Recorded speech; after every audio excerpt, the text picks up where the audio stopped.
So, ladies and gentlemen, did you enjoy your lunch? What will follow is the second presentation, which is session 1. The second speaker is Chen, co-founder and COO Jet1 Motion VR. Kevin will be presenting about growth of the sports industry through technology. Ladies and gentlemen, please welcome him with a big round of applause.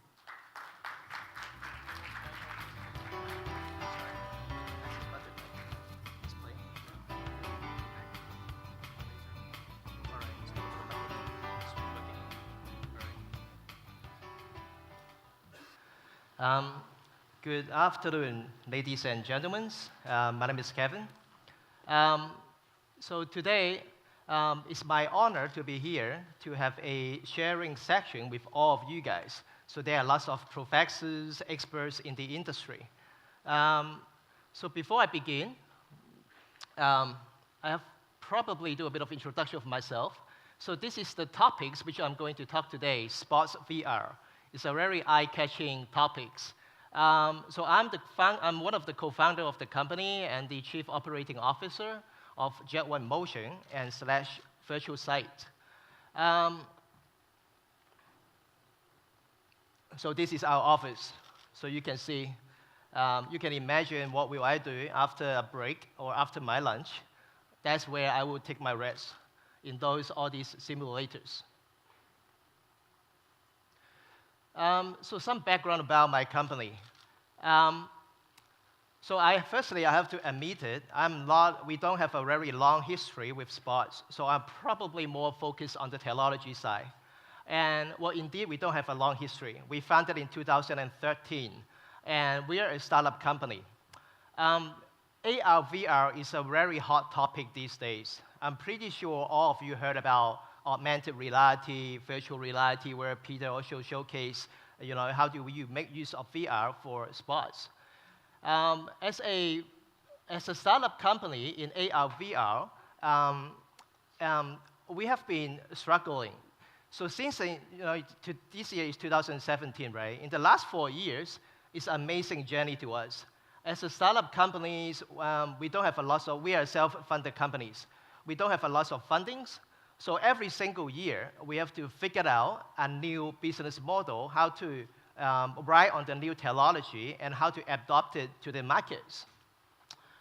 And fortunately, after 4 years' time, we sort of figured out a sustainable business model, and also somewhere we believe how we position AR, VR in the coming future. So background here, we are one of the pioneer AR, VR solution company in APAC. So headquartered, we're based in Hong Kong, and we had our regional office in Los Angeles, Paris, Shanghai, Philippines, and Macau. So all these offices will have their own functionality. Obviously, in US, we're looking for technology inbound. We license technology in Paris. We are looking for creativities, content makers, Philippines, and we're looking for more customer services in Shanghai and Macau. So our user base right now is over 500,000 users, over 300 corporates around the world, and we serve more than 50 industries. So you can imagine, I was coming from a background of I've spent 20 years in digital industry. I was, in the gaming industry since 1998, and in all these years, I haven't been worked in any position where I have to deal with 50 industry. Can you imagine that? So basically our client pools are all over the world with all these industry coverage. You will be surprised. You're probably thinking, in terms of AR, VR, who will interest the most in using AR, VR? In the very beginning, we are thinking about maybe the younger generations or the innovative industry. They are interested in AR, VR, but end up, the industry who comes to us, who approach us, they are coming from banking, insurance company, government institutions, casinos, properties development. They are all traditional industry. So that gives us a very, a good direction, which means there is a hot demand in the corporate sector. And among the 50 industry, you can imagine we are not an enterprise. We're a company size less than 50 people, right? And that would be a nightmare if we have to go deep down for every single different industry domain. So after 4 years of studying and evolving, this year we launched a new platform called Virtual Site, which is something which I'm going to showcase afterwards. So that will be, we want to focus in a particular domain, and sports is our pick. We believe in sports and VR. So that's what I mentioned in number 4. Sports, that will be our first domain. And then afterwards, we will we want to expand our business focus onto entertainment and lifestyle as well. And right now, we are official partner, VR partner for lots of sports events in Hong Kong and Macau. And this year, we also ranked as top 25 VR solution providers by a magazine called APEC CIO Outlook, based in Fremont, California. So frankly, to a locally established company in Hong Kong, it means a lot to us. So this is our business model.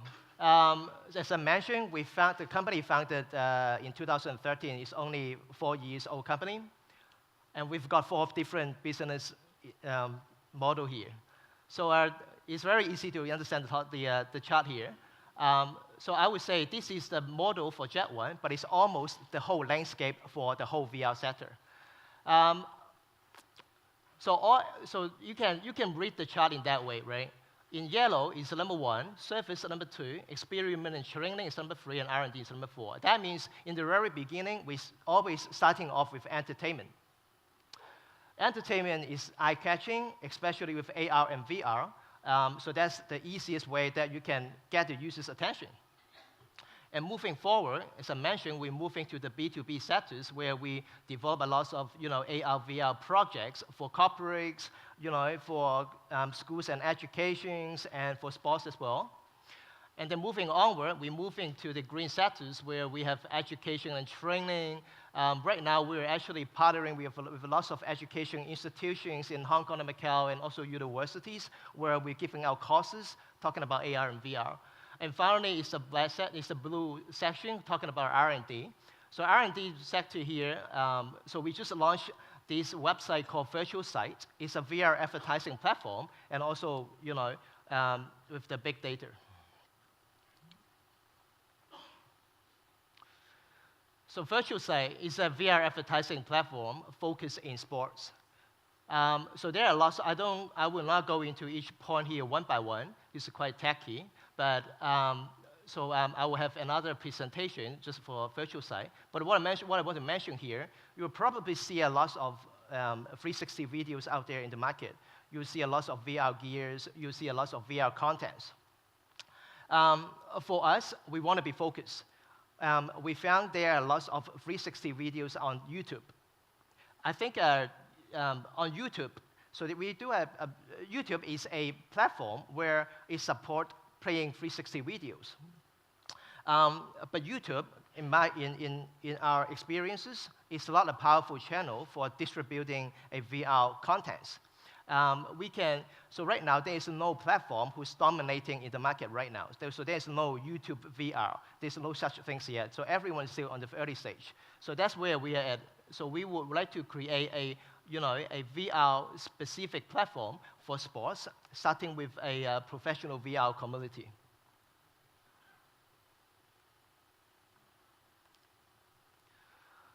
So here's a little bit of information about the augmented and virtual reality market shares in the 2020. I think Peter also mentioned about the revenue forecast in the next 5 years. I think your forecast is a little bit more aggressive than this one here.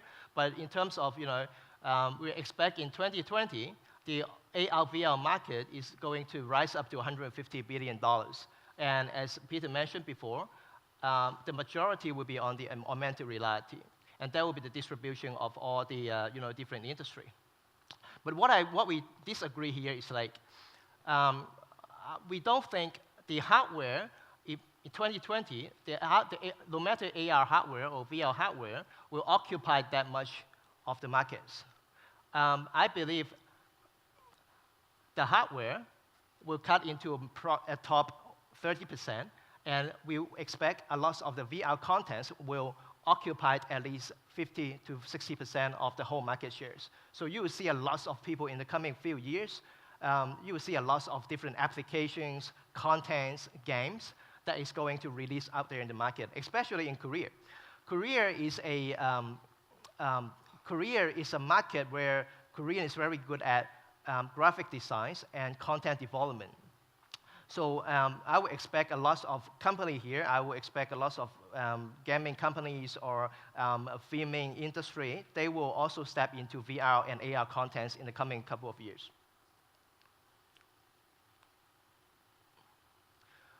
All right, so here's the users growth.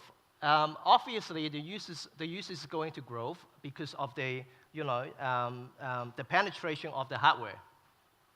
On one side, as of today, we are still talking about the three major platforms or the three major headsets that we are using. We're still talking about Oculus of Facebook, HTC Vive, and also Sony PlayStation. Those are still the three major headsets out there in the market.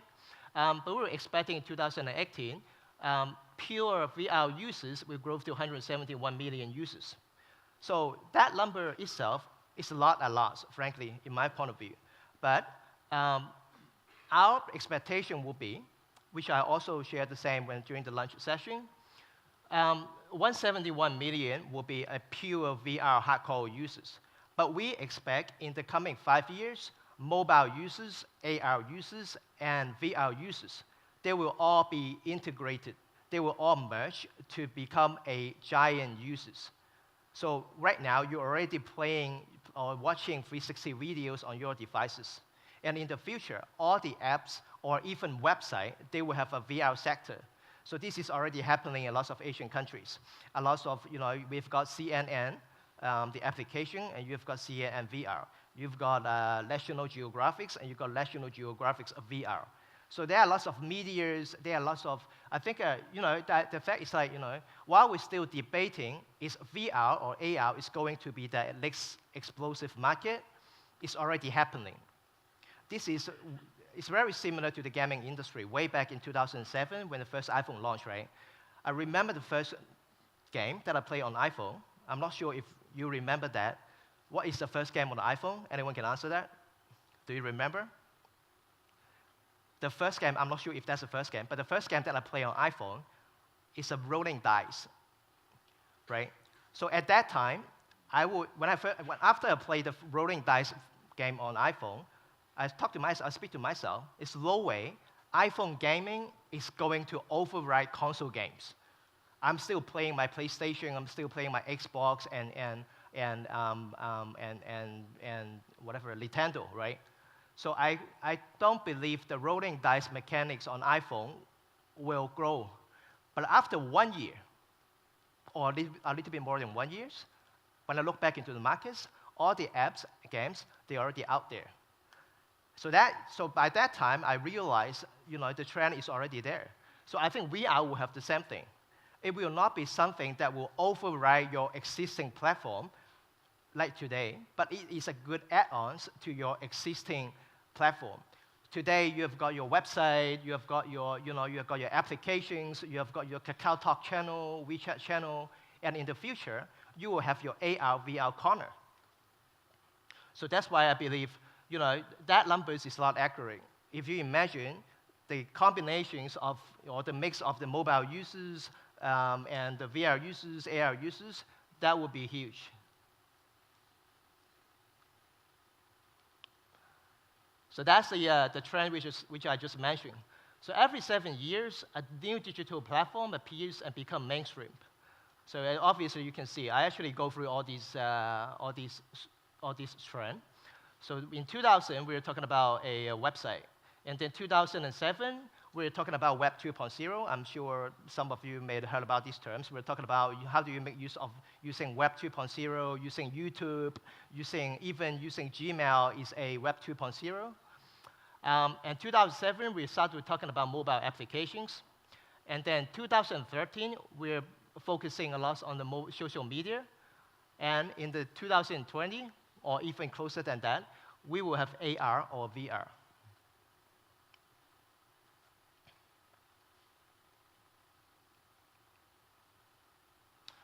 All right, So here's another interesting figures. So obviously, on the left-hand side, we're talking about the VR, virtual reality market, will be bigger than televisions, which I have no doubt, because televisions marketing or is very diversified. You don't watch your TV anymore. You watch your iPad, you watch your iPhone, and we expect VR will be override the TV, the tele exposure, and that is the market size. And what US $162 billion, that is a semi-annual spending. So that means in yearly, we're talking about over 300 billions on how would the advertisers spend their marketing dollars. All right, back to the questions about a lot of the challenges or questions that I received every day is talking about, hey, we're talking about AR and VR all the time, right? So who's using it? Who's actually wearing a goggles on the street? Who's actually have their 360 application download on their iPhone? So right now, it's not much. But my question to that will be, we're actually here. When it comes to marketing, it's not just talking about the quantity. It's talking about the quality, right? In the mobile world, you always open up applications, right? And then you will have all these annoying advertising pop up, or even when you're playing a game, you will have all these in-game advertisings pop up. So these are what we call the click-through rate for desktop and mobile. I'm not sure how many of you actually will look into the advertisings when you're watching your mobile phones.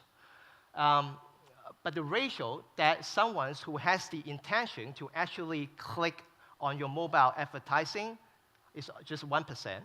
And that 1% will indeed also include a lot of forced clicking, which means you don't have the intention to open it, but you want to close it, but you couldn't click on the close button because it's too small, and you end up opening it.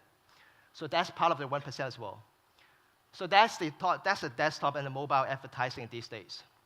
And so that will bring to you questions like, okay, all right, so today the mobile users, yes, they are huge. There are million of users, they are using mobiles. And you show up a logo, you show advertising to these people, it seems to a huge exposure, but all these, they are not incentive, they are not target marketing. You're wasting your money, you're wasting your marketing dollar. While on the other side, virtual reality, we are talking about a ad successful rate, which means 30% of the people within the 360 or virtual reality environment, they are willing to see it. They are willing to take an action to look into what is the advertising means. There is a reason for that, which I'm going to show you afterwards. And the figures on the left-hand side is talking about the install rates. It doesn't have to be installed. You can call that an action rate. What it means, like, among the 30 people, you watch a advertising in the virtual reality environment, 30% of the people are willing to take an action to click on it. And among the 30%, 12.5% of the people are willing to use it, to take an action, to install the application, to fill in the form, or to register on the website. So these figures will give you it's a chicken and egg questions. Mobile users have a huge user space, but the successful rate is extremely low, while for VR, user space is coming, and it's a proven case is that the successful rate is extremely high.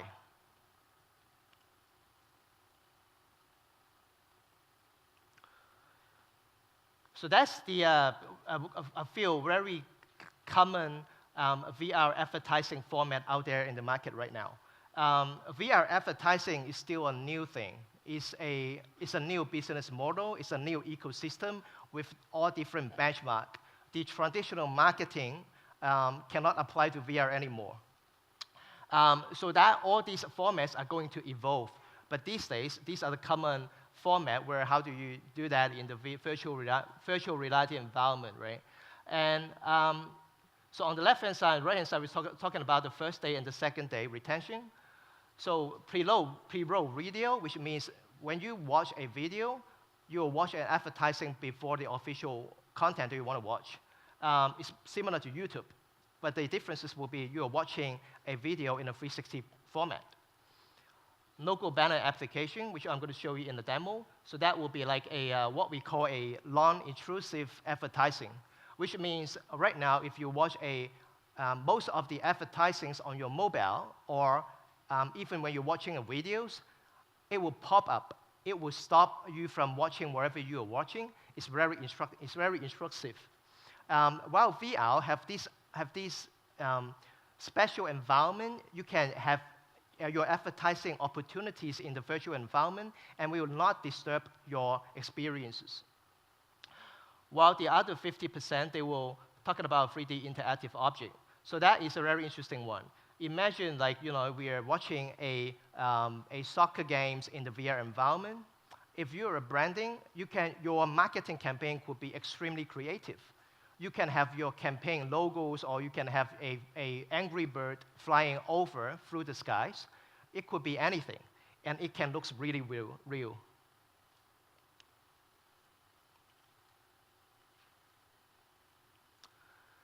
So once again, these are all the industry which these are all the client bases of Jet1 of our company.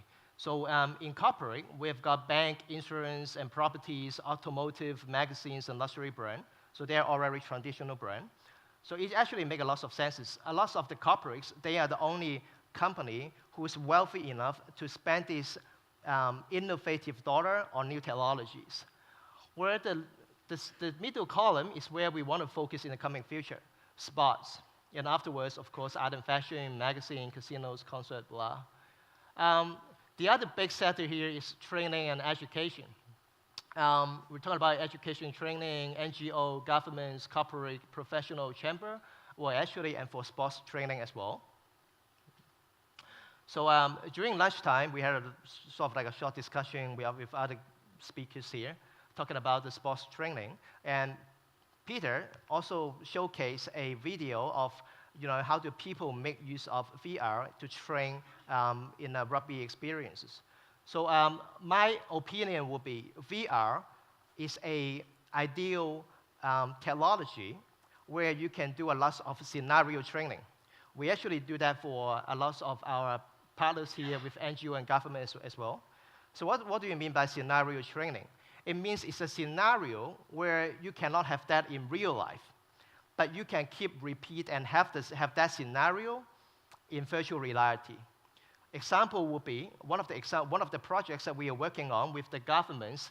We are working on a series of training programs, how to teach people if there is a fire happening here, what should you do? So fire is a scenario where it's very hard to simulate. You cannot just burn something and put someone there and train them, right? So VR is a good example that we shoot this film in one of the old factory thing, and then we filmed the firing, the environment, and then we put a few objects in that scenario. We have a iPad, we have a water, we have a wet towel, and we have a fire extinguisher. So we can make that using a post-editing technology of Unity. I can make the training like a gamification. So if this place is on fire, what will you do? Would you pick an iPhone? Will you pick your water? Will you make a phone call? Or you pick up your wet towel? And depends on different selection, it will come to a different scenario. So that's how we make use of VR for professional trainings or for safety training.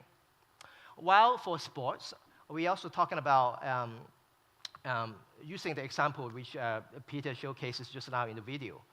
So let's say in the rugby environment, VR would be something good for a scenario or tactics training, right? So let's say if you're in a soccer field, if someone approach you like that, should I go that way, or should I go that way, or should I pass the ball? So I can train up the tactics or teamwork. How do you deal with a situation using the technology? But VR, if you ask my opinion, is not quite there yet for a personal training. For example, you will not use VR today for basketball because you will there's a lot of basketball games out there in the market, but the game itself is not a physical ball. It will not improve your shooting skills because you don't have that shooting thing. You don't have that physical stuff in your hand. So that's how we position AR, VR in terms of training these days. There will be bargains. There will be a discussion saying, okay, if we, in terms of technology itself, everything is possible. I can install a sensor. I can install a VR sensors on the basketball. I can install a sensor on the basketball court there. I can simulate the whole thing, and I can wear my goggles, and I can shoot, and I can have the whole physical experience in the virtual reality. You can do that, but it's just talking about the costs. After you spend all this money and hassles, why don't you just bring your ball and go to play in the basketball court, right? And also, I think that comes to one of the mission that what we want to achieve here with AR and VR. So these days, when people talk about AR, augmented reality or virtual reality, people are thinking, oh wow, it's technology stuff, right? It's high there. I don't know how to use it. So there are goggles, there are all these cables. Like we don't want to use it. So our mission here is the opposite. We want to bring this technology down to earth. We tell our users, our clients, the technology is already here. If you asked me 5 years ago, the technology is there, but it's extremely expensive. You shouldn't spend your dollar. But today, you should use it. And this is the right timing because this is the infant stage. 1 year later or 2 years later, you will have to double or triple your costs to have the same impact.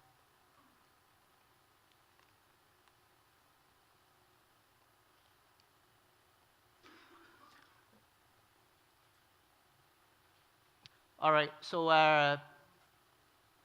these are I think these are repeating reasons. So what are the reasons that you're using VR, right? So first of all, because the head-mounted devices, HMD, the makers, the prices is dropping. So this year, I'm not sure how many of you actually use a VR goggles or a pro-level devices before. 2 years ago, we were talking about, $700, $800 for devices with all these cablings and all the PCs. And this year, HTC going to launch a China-based head-mounted. I think it's cost something like $200 or $300. It's an OEM. You don't need your mobile phone. You don't need your PC. You can just wear it and go. So that will be something. So I left worry about the technology level. I will only worry about how to make use of the technology in your life. What does the technology related to you? How do you make use of that in your business?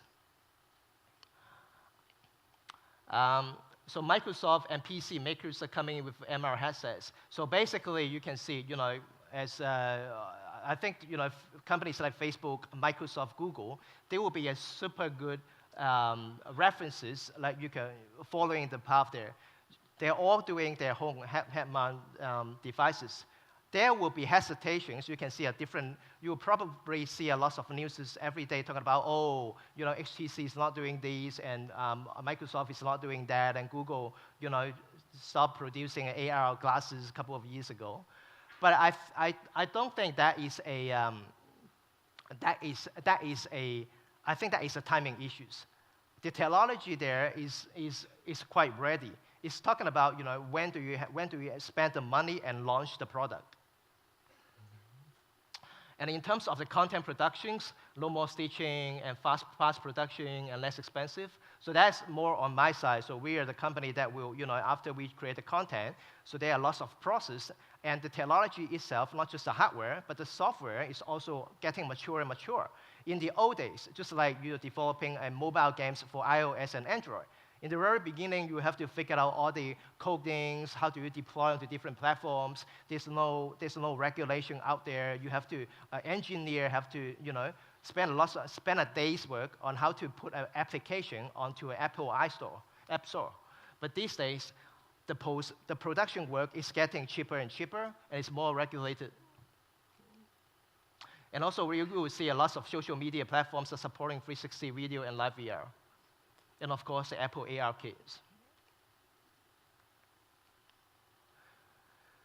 All right, so we are as mentioned, virtual site, which is the logo on the top right corner. So when virtual reality crossovers with sports, we've got SportsVR. So what we are doing here is actually we are taking a lot of the footage of major sports events, and within the videos, it creates a lot of business opportunities.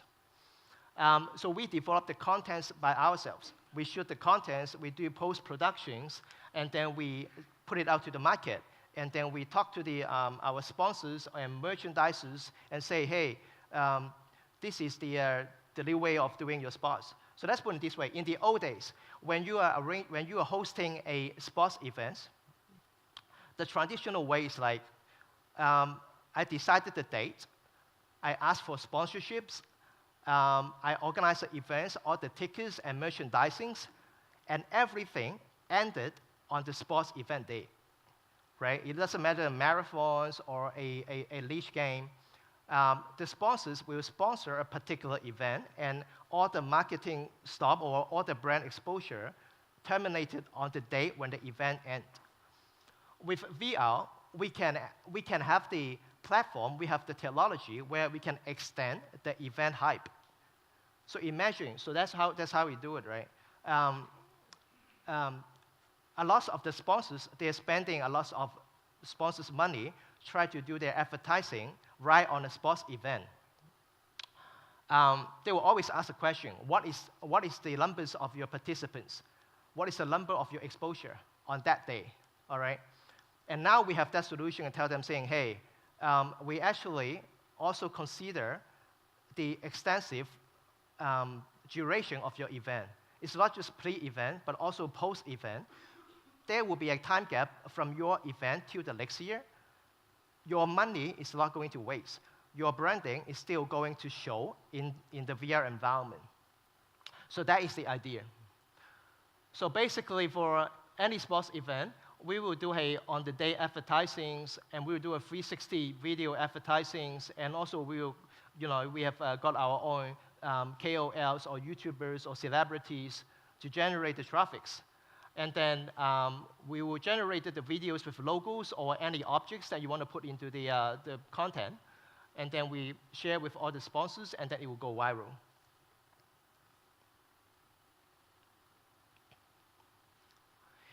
And the beauty of that is like, in the old days, it's kind of like an advertising revolution. In the old days, it's very direct. I want to sponsor the events. I like this event. I want to spend my dollar money and have my exposure and ride together with this event, right?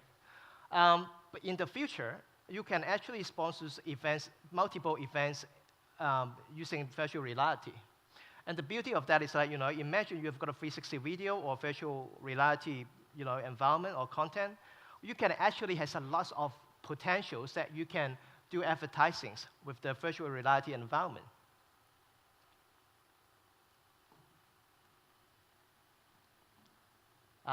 So that's one showcase. Can you play the first video? Right. So this is Central in Hong Kong. So I don't think you're familiar with this place, but if you're a local in Hong Kong, you will see the whole place is all different. We changed the whole, there's a lot of different logos. You see the Spartan race. So this whole building, so these are our partners. So we have their logo on the you see hybrid, that is our partner. And that is our partner in Korea. That is a Hong Kong Management Association. And that is our logo on the ground. And that is the logo of the universities. So, and there's another logo up there on the building. See the red one? It's supposed to be 360 Iris. It's a yoga event. All right. So that's what I call a fractionless advertising. It's not intrusive. So this is the beauty of that. It's like, you're already seeing it, and you don't know this is actually a post-editing work. I can have I can showcase your brandings, your products, or your whatever you want to expose in a frictionless way, in an interesting format. What is your profession? So this is a Spartan Race. So we are the official VR sponsor. So see all these logos here, all these brandings is post-editing.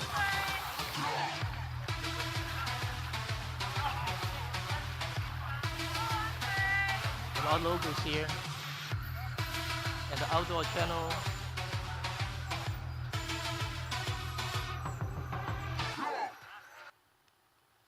So this is only a trailer of the official videos.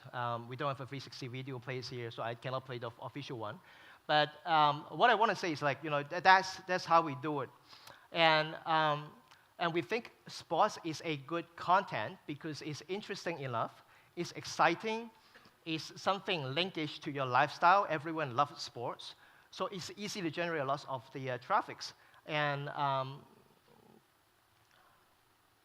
so that's the thing. So frictionless advertising, next big thing in VR is. That's what I mentioned about non-intrusive.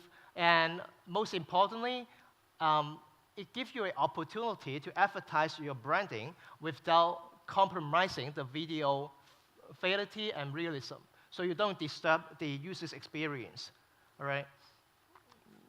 And many brands can be coexisted with the same video or photo. And it can be replaced from time to time. It's a one-click job.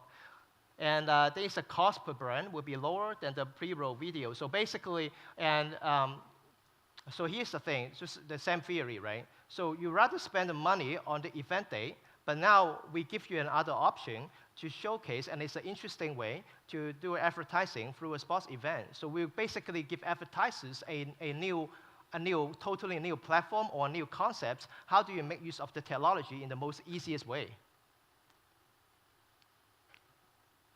And of course, we can do relevant ads in relevant contents. And most importantly, video has a longer shelf life.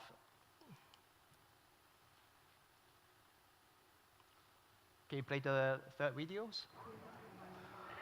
All right. So this is in Hong Kong. It's a place, Wan Chai. All right. So see the logos there.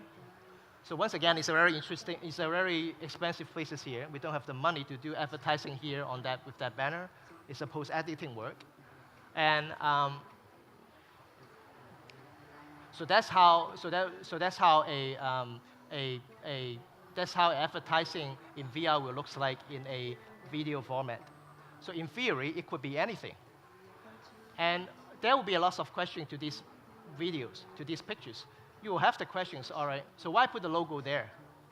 In the 360 environment, why don't we put it like up there in the skies?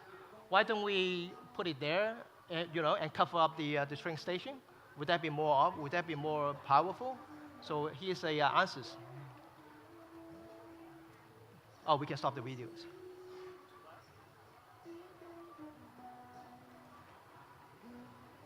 Can you? All right. So we are talking about the next topic here is the VR big data. So back to the sample here. So in VR. So first of all, we are talking about big data here, and I'm talking about the VR big data. So there are two types of big data or reporting in VR. The first one is called object tracking. So this is what we call the first one is called heat map. This is called what we call heat mapping. All right, so obviously the red one are the ones where most people seeing. The yellow one is less people, and the green one and the blue one. So actually, that's a very interesting figure, because that will give us a reason, why do I put my objects here, but not there, And it also, it's a very interesting behavior study. You can imagine, in the real world, you probably, usually, the higher the advertising position, the more expensive. You always want to put your advertising on the top of the buildings. That's the most expensive advertising slots, right? But we're actually in VR, from what we experience, we can actually tell you, there's actually no one will look up the logos in the top of the buildings. you spend your money at somewhere no one is watching. Well, actually, most of the people, they were only watching things at the sea level. So why would you rather spend the money there? So there's a lot of, of course, there's a, you will probably saying, all right, of course, if I see from a distance, I will see everything's, the higher is easier to see. But at least in that kind of environment, I would say there's no point to have your advertising on the top of the buildings.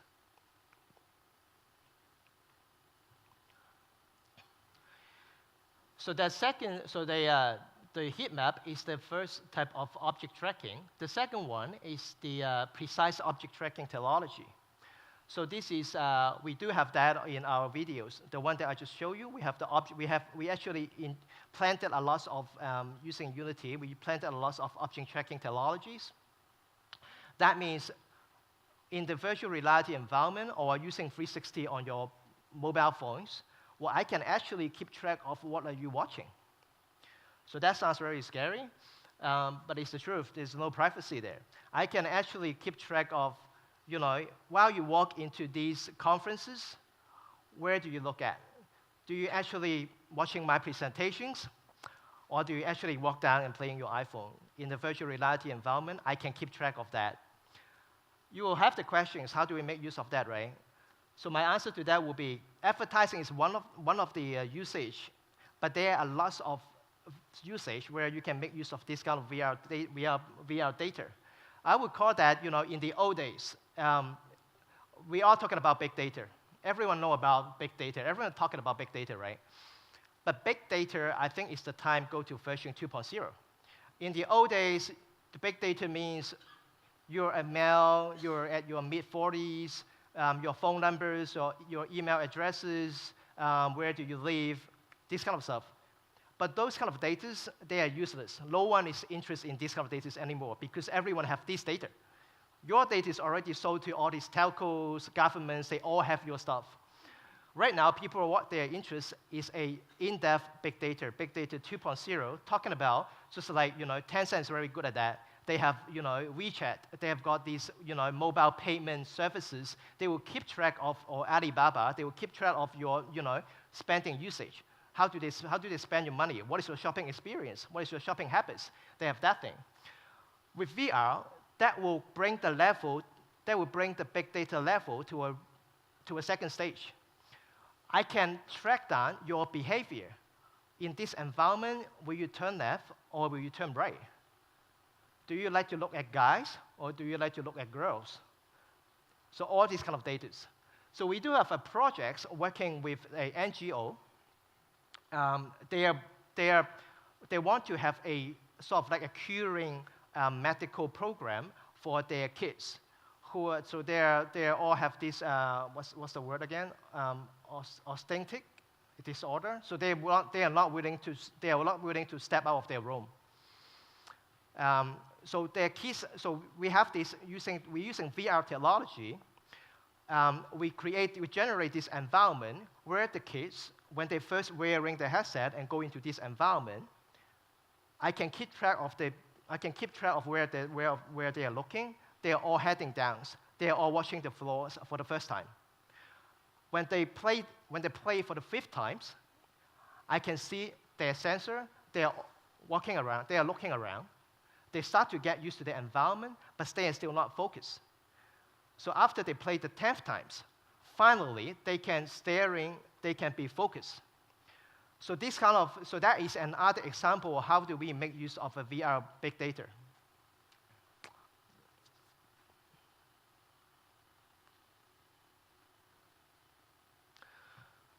So some key takeaways.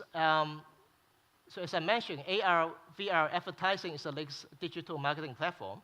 But once again, I want to say, we are commercial bodies, so we will, put a lot of focus into advertising, how do you, monetize things and things like that. But what we want to achieve is actually, the data. Imagine if we can all this behavior data for a VR community, the value of all this behavior value of all these VR users is highly valuable.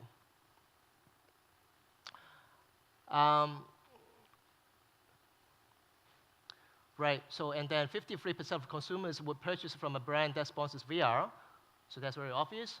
Head-mounted devices price are dropping. I think we mentioned that before, and no more stitching, pre-roll videos. Yeah, I think that's a little bit of repeat. So our progress here. So what we have been doing. So right now, as I mentioned, we're the official partner for Spartan. And in the coming days. Last year, we've got Formula E in Hong Kong, so we are doing similar stuff. So for Formula E, we are doing another format, which is not, taking the video footage, but we actually develop a track. It's the same Formula E track it's a computer graphics where we generated the whole driving experiences the same as the real track. And obviously, it's the same deal where you can have different logos on the side of the wall. So there's other solutions where, the middle is the SportsVR, which I show you guys. We do have a live streaming for Fashion Walk. We do have a bit of hedge funds fighting event, and a different technology forum, and of course, properties. Using VR in properties, and we have VR brochures for different brandings.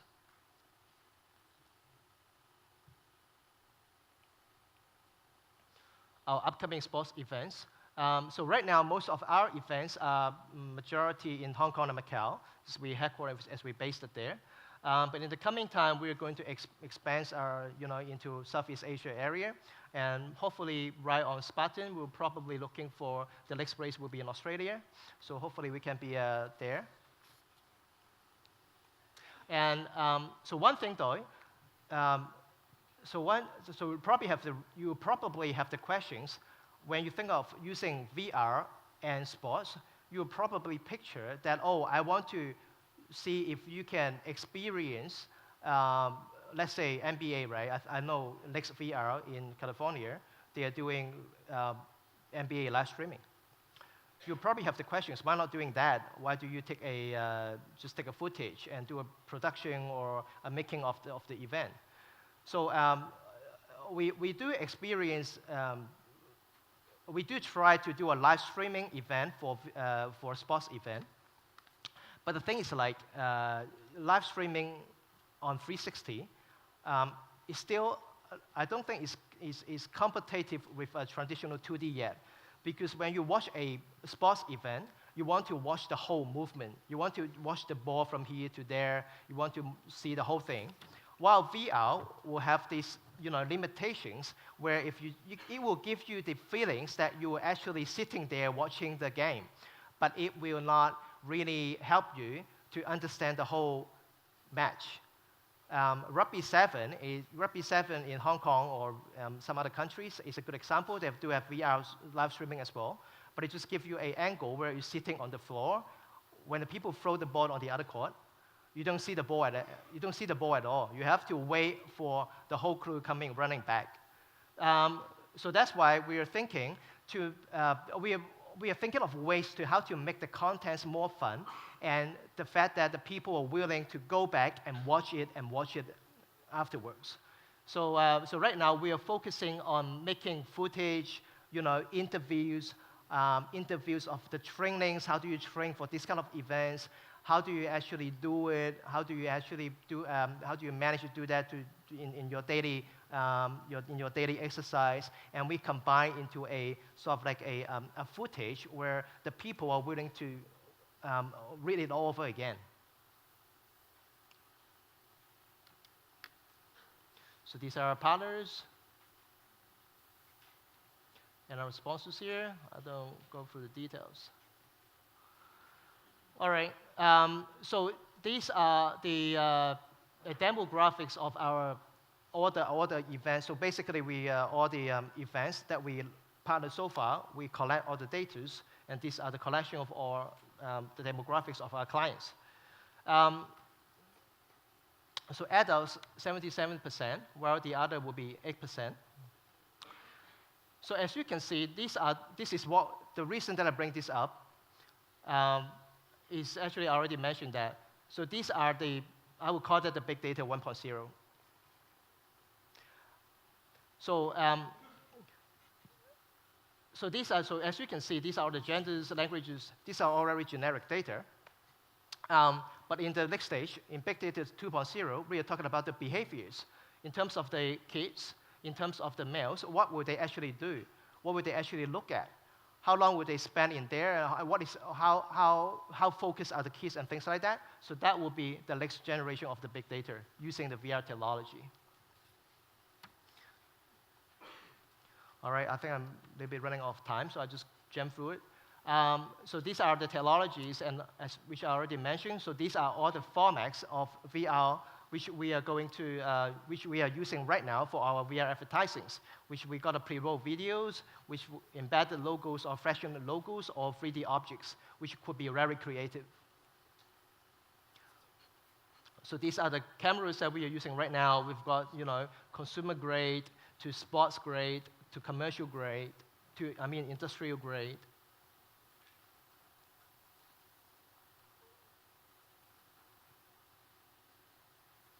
All right, so that's all. So, my presentation, there's a much more which I didn't cover in the presentation, but I guess I can, keep discussing in the next panel discussion.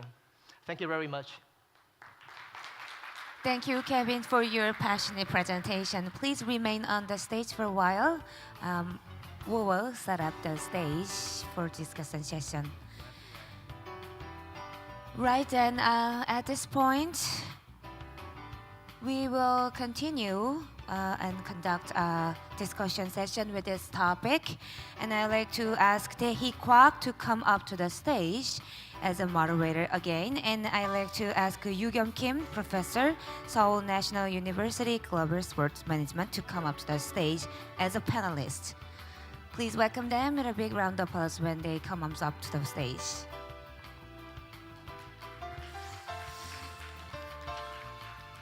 So through the presentation by Mr. Kevin Chen, we've got to understand the growth of VR industry, and he introduced how many industries the VR can cover, and also he emphasized that it's all about obtaining the data. So I believe this was very meaningful time for us to look for to seeing how a VR advertising platform also might be able to contribute to sports industries.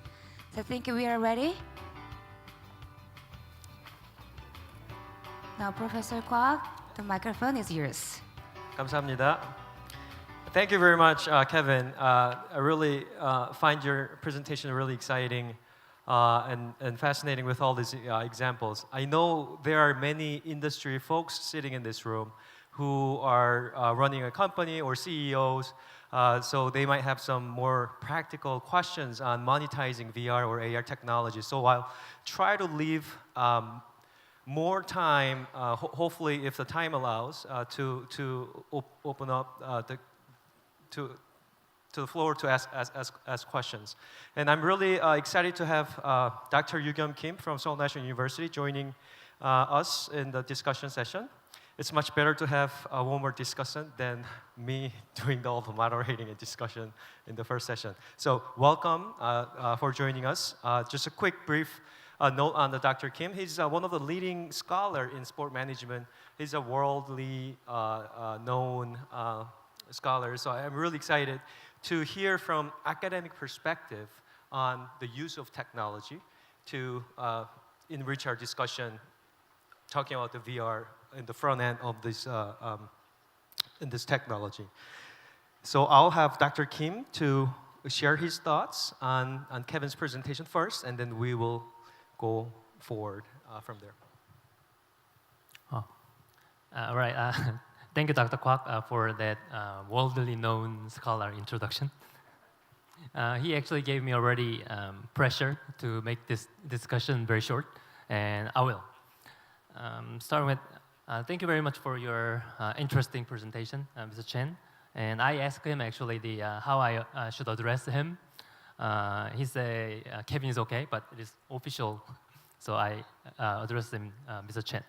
All right, Mr. Chen, I'll start with a little bit summary of his presentation. Mr. Chen did excellent job on introducing what virtual reality technologies and digital marketing trends. And he explained how virtual reality can be applied to advertising in sport. And Mr. Chen also further elaborated on the technique like frictionless advertising and objective tracking and big data. And thanks to Mr. Chen, I learned a lot about VR technology and its potential. And thank you again. So my comment is, I just have one comment and a couple of questions. And actually those questions are actually related to my comment. So I'll start with my comment. Regarding application of VR in sport, there seems to be in your presentation much focus on its commercial potential in advertising. And there were some examples of, in terms of application in sport, some example of how VR can be used in spectator sports and vicarious experience in sports participation like car racing. However, there seems to be missing examples of an explanation of how the VR can be applied to participant sports to improve to improve real experience in sports participation. And I believe this is very important gap because actual sports participation, including so-called elite sport or professional sports, is the cornerstone of those spectator sports and sports advertising and sports industry overall. So, relate to my comment, my question is, now we can understand this VR technology can improve the spectator and vicarious experience in sports participation. Then, how this VR technology fundamentally can improve the real experience in sports participation? And if not in general, what area or what aspect this VR technology can contribute to the sport participation and real experience in the sport? And I believe there should be some example, and I like to share that ideas from you. And the second question is also related. When we can do something, that doesn't mean we should do that. And what I mean by that is like, maybe audience all know the movie Matrix. And in a movie, people can experience, actually have exactly same experience in Matrix and virtual experience. But for people like Morpheus, it is not real. So my question is, I understand we can apply VR for sports. However, should we apply the VR technology to sports? What I mean by that is, why in some way we should give up our real experience over VR? And there should be some explanation about the value the VR can provide, which the actual experience or real experience cannot provide. So what is the value the VR created or add to that real experience? So for this somewhat broad question, I'm expecting to have a wonderful answer from Mr. Chen. Okay. All right, thank you very much. Thank you, Mr. Kim. I hope I had all the answers for that. But I would say, to answer the first question, talking about the missing pieces in my presentation, I actually did realize that. I didn't spend a lot of focus on mention about how do the industry today, how do they make use of VRs on actually use it in the training. One of the main reason for that is like, I did look into a lot of samples, just like, which Peter showed in the videos, how do they have all these gears to simulate the environment of playing rugby.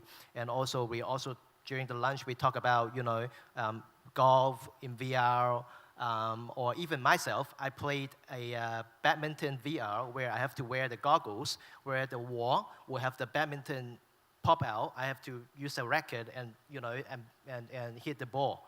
So the reason for that is like, firstly, I can't persuade myself these are good training for sports yet.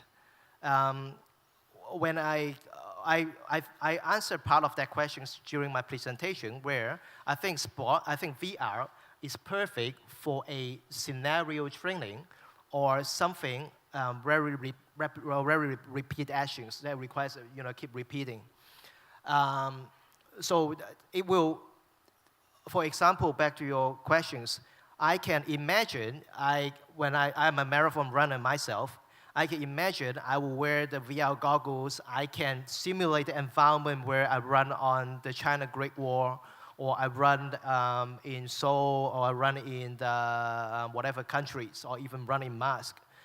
I can simulate the environment, but once again, when it comes to a very specific personal fitness training, it requires a lot of precise technology to simulate the environment.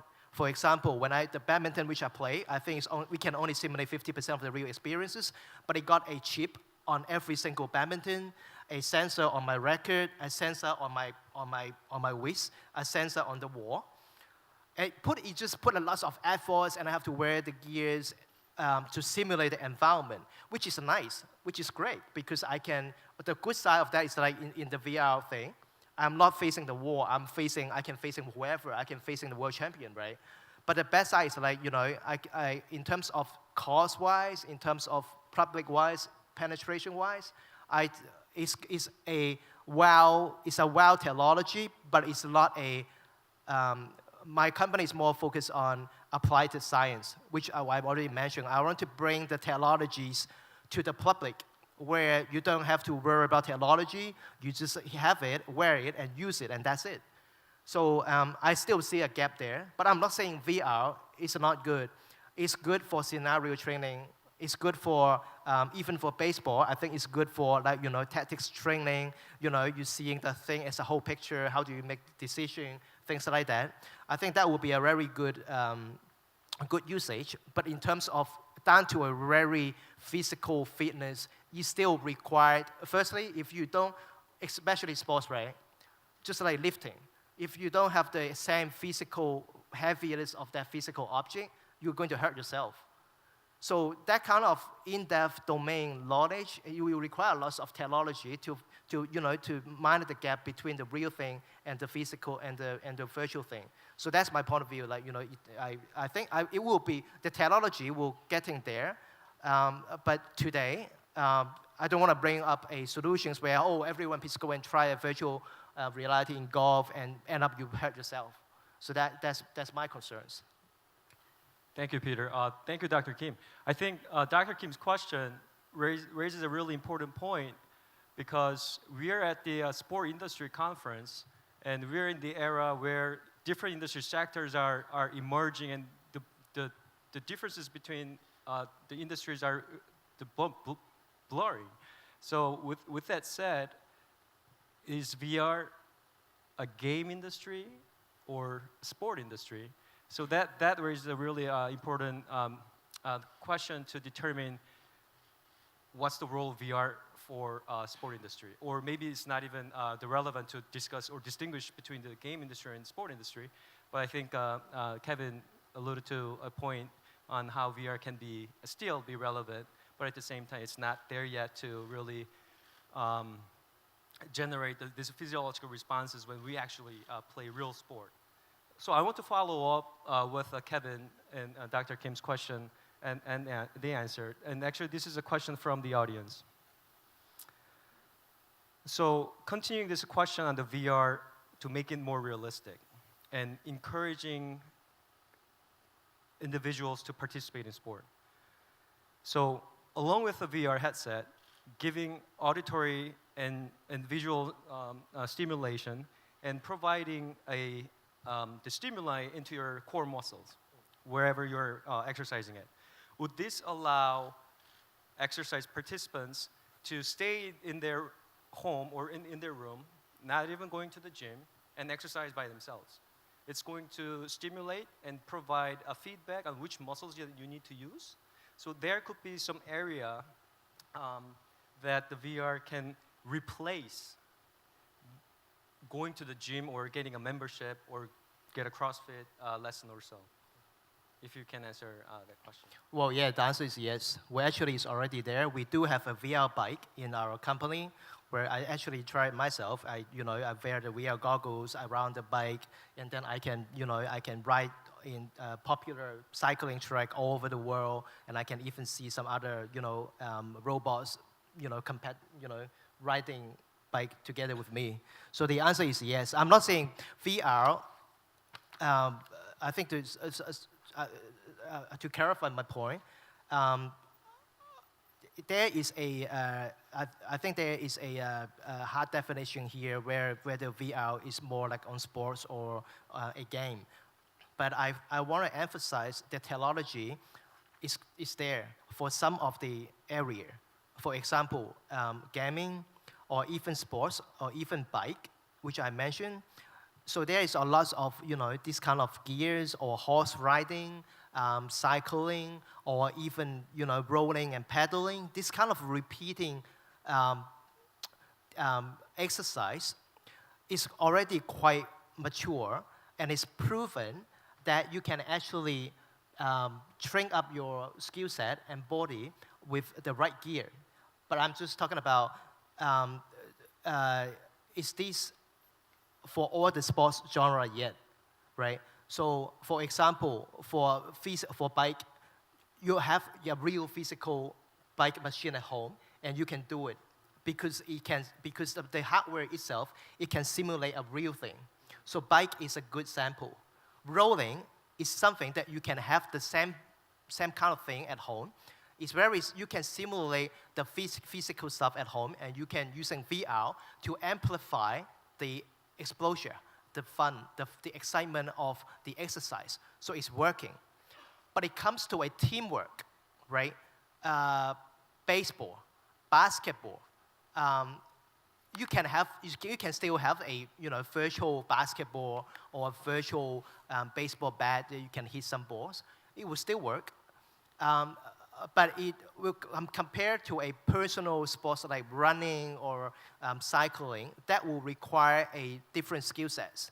So that will comes to a variety of, in terms of precise and accuracy. The point I want to focus is still like sports itself it can be a professional training.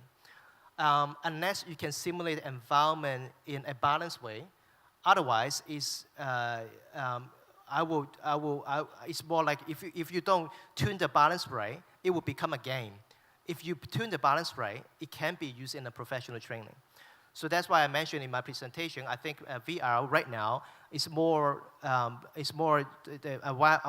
generic usage is on professional training on an environment where you will not hurt yourself. Just like, how do I cross the road? How do I use a fire extinguisher? What should I do in that environment? This kind of stuff. I'm making a decision. I'm facing the scenario, so I take that action. It's helped to train my mentality and how do my my decision making, but not the physical. If I should punch like that, or if I should kick like that. So that's the other. It's not just VR. It's more like a motion technology in that sense. Thank you, Kevin. During your presentation, you talked about the educational value of VR. It can be used for like scenario learning, or it can help entry-level individuals to learn about the sport or skills. With that said, you're in the for-profit COO of your company. What's the feasibility if you want to use VR technology in some way to educate our younger generation to participate in sport? What's the feasibility besides the cost that you mentioned? Although the cost is decreasing over time, but would you see that the educational value of VR to promote participating in sport outweigh the potential costs from owner's perspective? Right. I think in terms of training for younger generation in sports, that's an interesting question. So I think one of the reasons that we want to use VR for sports and education is the flexibility of the fact that you can using the technology to simulate a lot of different environments, right? For example, if in these days, if you ask the kids to go for a training courses afterwards, playing soccer or playing baseball, it's very repeating. It's all facing the same environment all the time.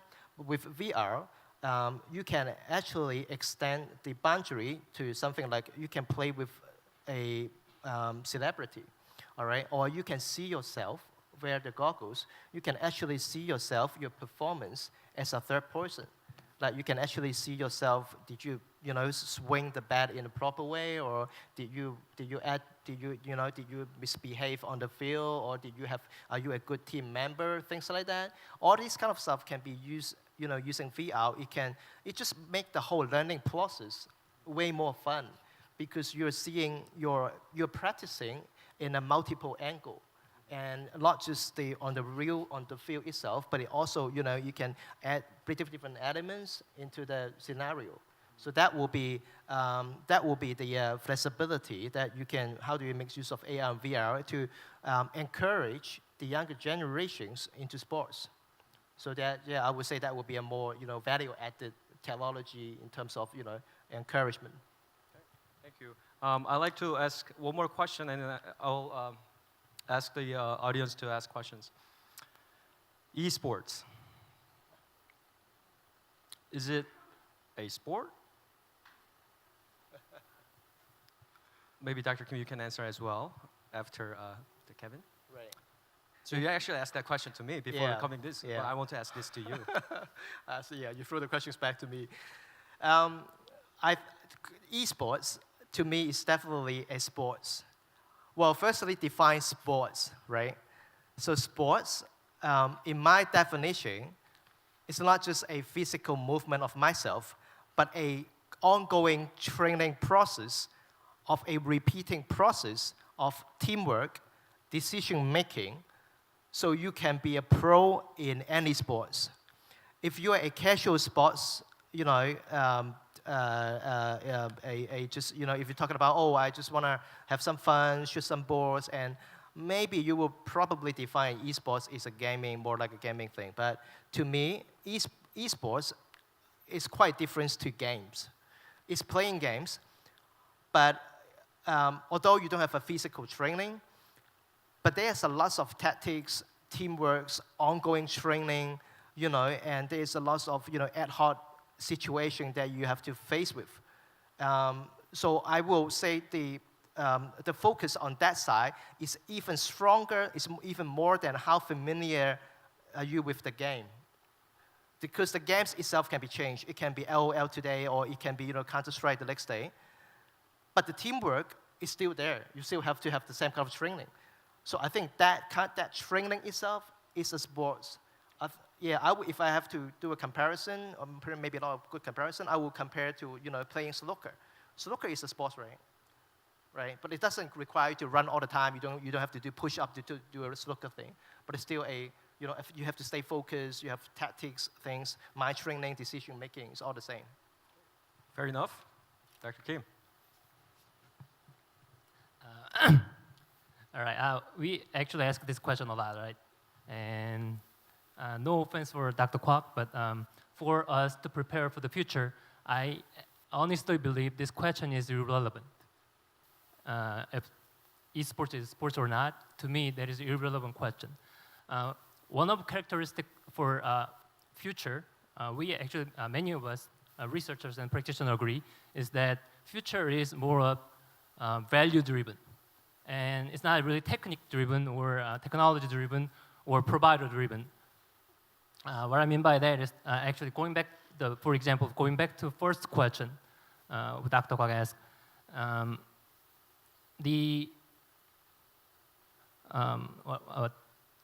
think about the value we are seeking for this virtual reality exercise.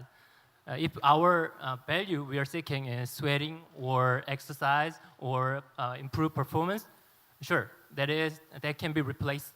That can replace the sports or traditional sports. However, if the value we are seeking is something like physical interaction or the sharing the physical places with another fellow human being or Homo sapiens, and which is actually required for well-being of us, Homo sapiens, the way we evolved, then those virtual experience really cannot replace those sports. So the thing we really need to think about and emphasize much more is what are the values we are really seeking. And in the future, the what or who provide those values is really irrelevant question. And the technology will actually make that all those possible. And the who and what question make irrelevant. So to me, more important thing is what sport values sport really should be seeking. And all the technology and the other system and everything should be organized around that value. Thank you, Dr. Kim. Thank you, Kevin. This is why we need another discussion to really enrich our discussion today. So please raise your hand if you have a question to Kevin.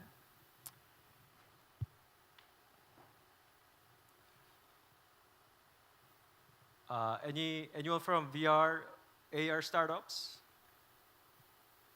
Or similar? Yes. Kevin, would you like to use the translator? 네, 안녕하세요. 전 한국체육대학교 석사과정 학생이고요. I want to ask you about VR technologies. So you said VR system make young children into the sports game, right? But I think they maybe expect more higher or more satisfaction from the VR system. For example, if they experience this much of fun from this game, but maybe after that they will expect more fun program from the VR system. So how do you deal with it for the future?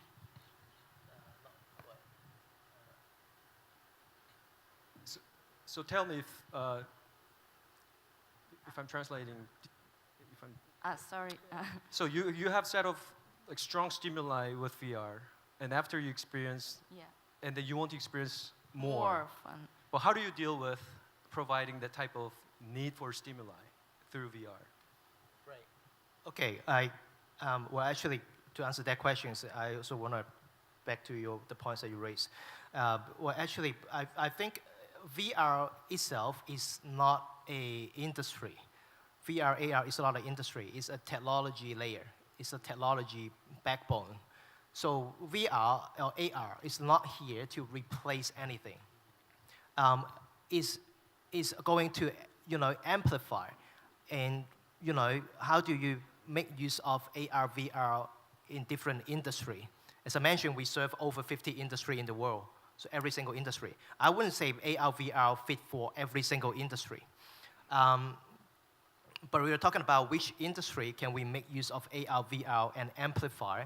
Amplify in terms of, efficiency, or, you can cost saving, or you can, improve or make it more fun, or even, make contents raise into the next level to really have a muscle training in the future for the kids. I don't know.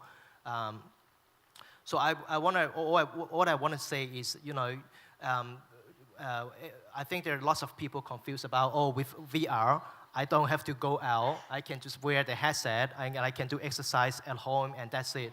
That is not the point, and that is not how we want to use of AR, VR technology. We are more talking about, okay, with AR and VR, you have the ability to try out something, maybe even something that you're familiar, or maybe a sports, or maybe a conferences you're familiar, but you can now try it out in a different format. So you can explore more. You can extend the end industry or extend your experience. It doesn't mean you just, I have my VR and I don't go out anymore. I do all my exercise at home. This is not what we want to achieve today, especially with sports. I'm not sure if I'm answering your questions, but I just want to reposition how should you see AR, VR technology in sports? We'll take one more question from the floor, and we'll wrap our first presentation and the discussion.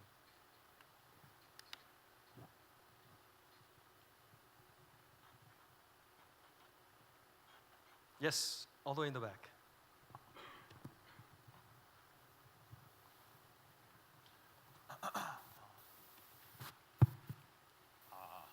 안녕하세요. 한국 프로축구 연맹에서 온 정원표라고 합니다.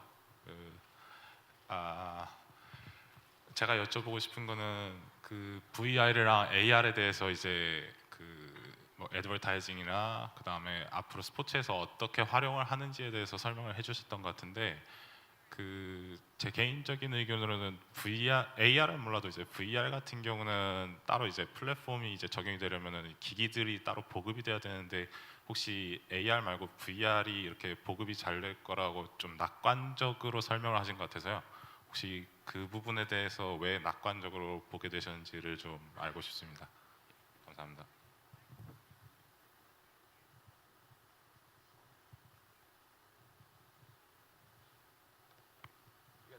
Yeah. Okay. I thought you were asking why do we think VR is very positive and the platforms how why do I so positive in the VR AR advertising platforms, right? So I think firstly to answer the questions, I'm in the industry, so I'm very positive about AR and VR. So that's the first. Yeah, I have to be positive. So that's the first answer. But and once again, there's two things, right? So number one is like I already mentioned we are a self-funded company, and a self-funded company, a startup company means we have to struggle, we have to facing the clients every day to see what do they need, what do they see, what do they I actually go at the front line and talk to clients every single day. 5 clients per day, and I know their needs. And from the last 4 years, from the number of inquiries and from the from how aggressive are the peoples, and I can see how the users they are evolving, and I can see how hunger they want to use the technology in their business or in their daily life. I have a very positive feeling about that from my self-experience. That's number one. And number two is more like it's actually a hard demand. As I mentioned before, right? Every 7 years, we have a major change in the trend. If you go and ask for any digital advertisers out there in the market, they're all struggling, right? In the old days, they're talking about, application is great, Facebook is great, Instagram or Twitter. Today, if you ask them, or the marketing director or the CMO or CIO, they will give you a black face. They're saying, okay, the money that I'm spending on marketing, the ROI is keep dropping. What's happening to Facebook? Right? So I think a lot of your daughters in the States, they're not using Facebook, right? They are using Snapchat. So they are looking for a new way of advertising. I'm not saying AR, VR must be the way, but I'm saying I'm opening up a new door, a new platform for you guys, easy access to take along with the latest technology. And frankly, what we're doing here is not rocket science, but we already starting it. We already work out the ecosystem. So I think the answers to the marketers is more like the question of why not? Why not we go and have a try? So I don't have the answers yet. I don't have a crystal ball here. I cannot tell whether AR, VR will be grow as what we predicted in 5 years' time or 3 years' time. But at this stage, from the way that we grow, the fact that we are still surviving, we are still optimistic about the AR, VR, and all these advertising platforms. All right, thank you so much, Kevin. I think we run out of time. Once again, I'd like to thank Kevin for sharing his insights. I'm sure he'll be available during the coffee break, so if you want to network with Kevin afterwards, please do so. And also thank you, Dr. Yoon Kim, once again for joining us. Thank you. Thank you, everyone, for the lively and insightful discussion session.